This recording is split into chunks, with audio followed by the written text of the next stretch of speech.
IoT design methodology में अब जो और एक एग्जांपल है वो है फॉरेस्ट फायर डिटेक्शन सिस्टम। मैंने इसके पहले स्मार्ट इरिगेशन सिस्टम इस पे भी वीडियो बनाया, तो उसका लिंक तुम्हें डिस्क्रिप्शन में मिल जाएगा। Okay, so now let's move to forest fire detection system. इसको मैंने कुछ डिजाइन वगैरह नहीं किया है, वो समझ जाना, क्योंकि नींद आ रही थी यार। ठीक है, चलो। तो first is purpose and requirement. So जो पहली बात, तो जो हम ये फॉरेस्ट फायर डिटेक्शन सिस्टम बना रहे, उसका पर्पस क्या है, क्यों बना रहे।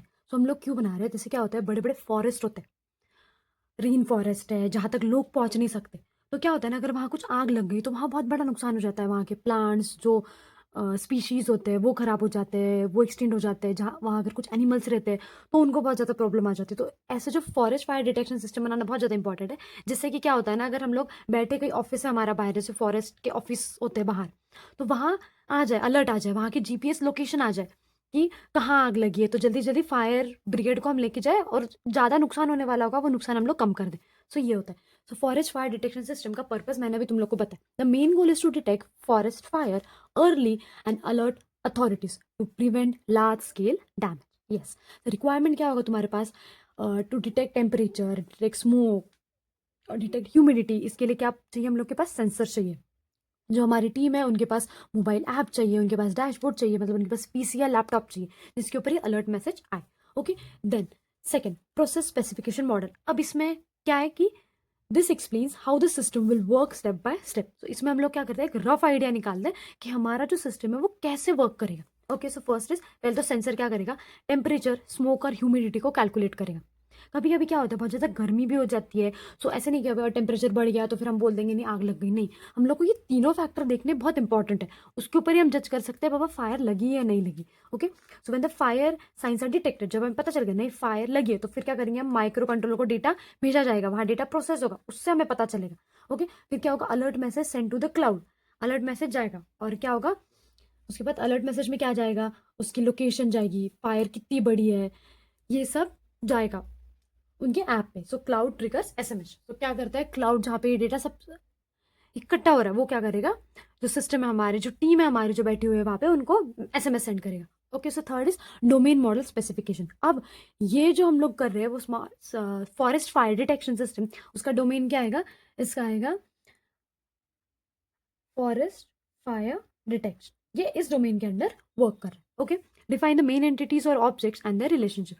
सो डोमेन मॉडल में हम क्या करते हैं, एक तो कौन से मॉडल में, कौन से डोमेन के अंदर ये आ रहा है जो हम आईओटी सिस्टम बना रहे हैं, और इसमें एंटिटीज कौन सा इंपॉर्टेंस है। सो एंटिटीज क्या है, temperature sensor, smoke sensor, humidity sensor, जो मैंने तुम लोग को यहाँ पे 3 बताए थे वो सेंसर। ओके, माइक्रो कंट्रोलर है, क्लाउड है, और एक ऐप।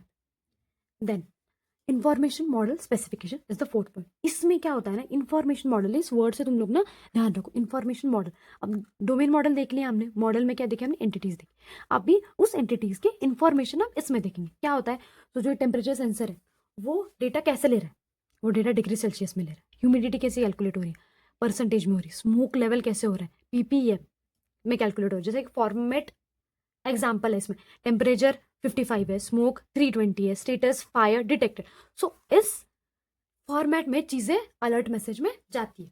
Okay, understand. इसमें क्या है, मैंने जैसे बोला एंटिटीज है यहाँ पे, और उसमें इंफॉर्मेशन क्या क्या है, defines what kind of data is collected and how it is represented.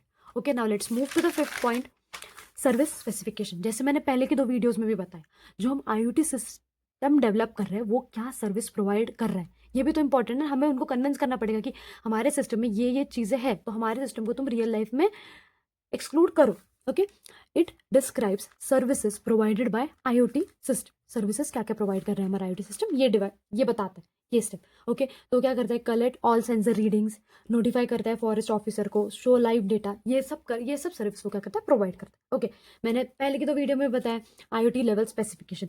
ये क्या होता है कि आईओटी जो हम मॉडल बना रहे हैं, जो हम सिस्टम बना रहे हैं, उसमें हम कितने सेंसर्स, कंट्रोलर्स, डिफरेंट चीजें यूज कर रहे हैं, उसके बेसिस पे डिसाइड होता है कि आईओटी लेवल कौन सा। तो बेसिकली आईओटी लेवल होता है 1 to 6 तक। सो इसमें फॉरेस्ट फायर डिटेक्शन सिस्टम में we are using IoT level 4। पहले के स्मार्ट इरिगेशन सिस्टम में वी वर यूजिंग 3। अभी इसमें क्या होता है, इसमें ज़्यादा सेंसर होते हैं। देखो यहाँ मल्टीपल सेंसर्स है in different forest zone. Different forest zone में हमने उतने 3 सेंसर फिर से लगाने पड़ेंगे। ओके, क्लाउड स्टोरेज है, उसमें एनालिटिक्स करना, सेंट्रल मॉनिटरिंग करना, ये सब ज़रा थोड़ा सा डिफिकल्ट हो जाता है। सो इसीलिए ये जो फॉरेस्ट फायर डिटेक्शन सिस्टम है वो आता है आईओटी लेवल 4 में। Okay, then is functional view specification. अब मैंने जैसे ऊपर फिफ्थ में बताया था तुम लोग को ये सर्विस क्या प्रोवाइड करता है। अभी सर्विस, ये पॉइंट इससे रिलेटेड होता है, functional view specification.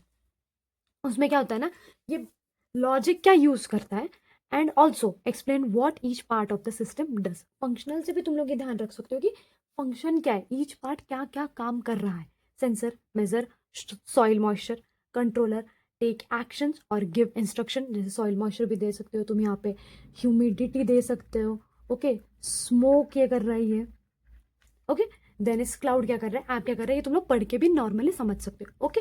Then is 8 operational view specification. जैसे मैंने पहले भी बताया था, व्यू व्यू वर्ड से ध्यान रखो तुम लोग कि अब उसको दुनिया देख रही है, अब तुम्हें इस मॉडल जो तुमने इतनी देर से घिसा पिटा किया है वो अब तुम्हें रियल वर्ल्ड में डिप्लॉय करना है। 8th में describe how the system runs in real life. अब रियल लाइफ में वो क्या, कौन से प्रोटोकॉल यूज कर रहे हैं, पावर सेविंग मोड उसमें है या नहीं, पावर सप्लाई उसको क्या यूज हो रहा है, ओके। देन उसके बाद बैटरी यूज हो रही है नहीं उसमें, तो हम ये रियल वर्ल्ड जो चीज़ें हैं कि डिवाइस कनेक्ट तो हो रहा है ठीक है अब, बट वो किस पे चलेंगे, वो वाईफाई पे चलेंगे या वाईफाई, ब्लूटूथ, पावर सप्लाई लगेगा, बैटरीज लगेगी, तो किस पे वो चलने वाले हैं, ये हम 8th में देखेंगे, okay. So 9th and 10th are two just remaining step, stay tuned.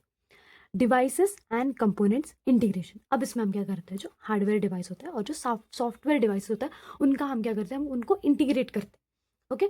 Integration ensures all the devices communicates and perform together, ठीक है, perform together, then perform smoothly. ये सब अगर अच्छे से हो रहा है सो मीन्स हमारा IoT सिस्टम एक अच्छा सिस्टम बन गया है, okay. So then 10th is application development. अब जैसे मैंने तुम लोग को स्मार्ट इरिगेशन में भी बताया कि तुम लोग को एक ऐसा यूजर फ्रेंडली ऐप बनाना है जो इजीली सबको समझ में आए, सबको भी, और जो फायर डिटेक्शन जो हमारी टीम बैठी होगी फॉरेस्ट की उनको भी समझ में आए, जैसे रियल टाइम सेंसिंग डेटा हो उसमें, इंस्टेंट अलर्ट्स हो, ऐसे नहीं कि फायर लग गई है वहाँ पे और उसके आधे घंटे बाद 15-20 मिनट बाद पता चल रहा है कि वहाँ फायर लगी, ऐसा नहीं होना चाहिए। इंस्टेंट अलर्ट्स उनके इसमें आने चाहिए, ठीक है। फिर फायर की लोकेशन भी हमें पता चलनी चाहिए GPS के थ्रू। Thank you.